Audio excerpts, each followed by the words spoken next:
Welcome back to another episode of Wake Up and Live with Bob. And if you haven't yet done so, please remember to like, share, subscribe, and tell someone about my videos. And press the notification bell so you can actually get updates when a new video is released. By now, everyone should know that Jamaicans love their Ghana, West African heritage. And they've been calling for back to Africa since the early 20s, the days of Marcus Garvey.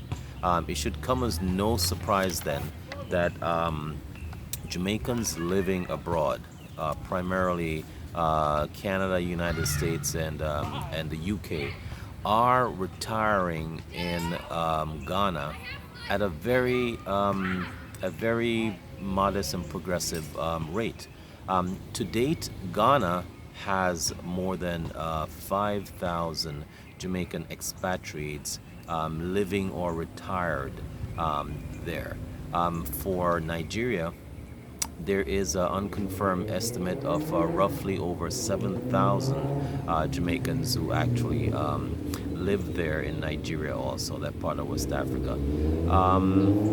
Many of these Jamaican expatriates live there. One of their common occupations there is to run nightclubs, reggae nightclubs, Jamaican restaurants.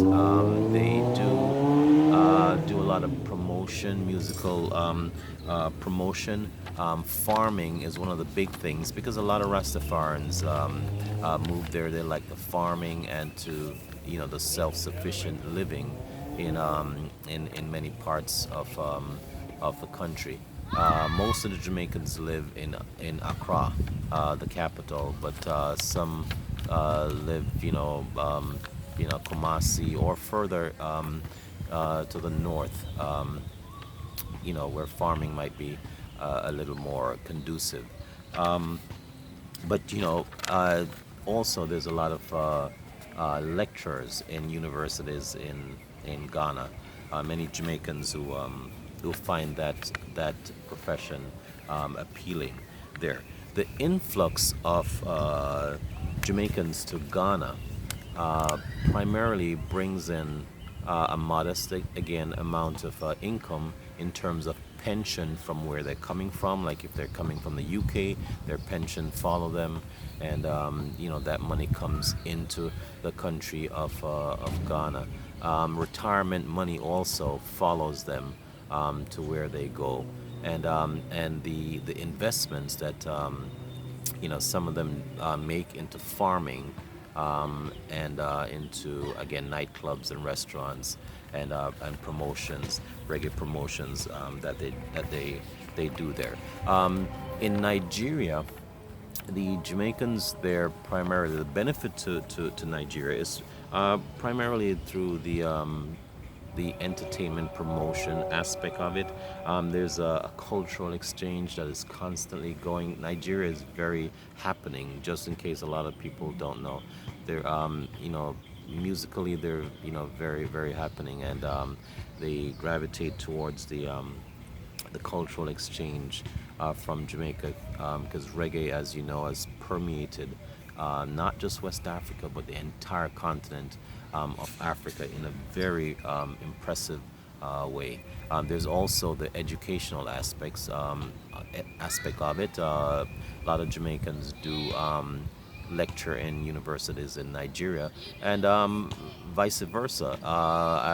In Jamaica, I had a Nigerian professor, that's David Okoro, and in many of the universities in Jamaica, University of West Indies, private universities, you will find Nigerians there. And incidentally, there are about 5,000 registered Nigerians living in Jamaica. I'm not sure if the Ghanaian amount at this point, but yes, so it's reciprocal, as you can see.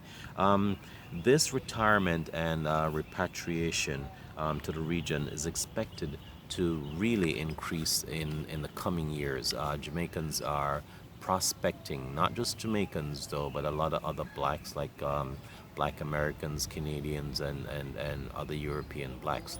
But in the coming years, this repatriation to Ghana is really expected to increase from the Jamaican population living abroad, and this is being aided by the idea that Nigeria has for the last 2 years opened up direct flights to Jamaica from Nigeria. We have also in Ghana where you have the there's a visa-less access to get granted to Jamaicans to go into the homeland of Ghana, and the idea also of just the fact that the Jamaican culture and the reggae music has permeated the continent. That too has also aided in the prospects of this repatriation to the countries of West Africa to increase in the coming years. I want to thank you again for watching Wake Up and Live with Bob. If you haven't yet done so, please like, share, subscribe, tell someone about my videos, and click the notification bell so you can be told when a video is actually uploaded. So thank you again for watching. This is Wake Up and Live with Bob.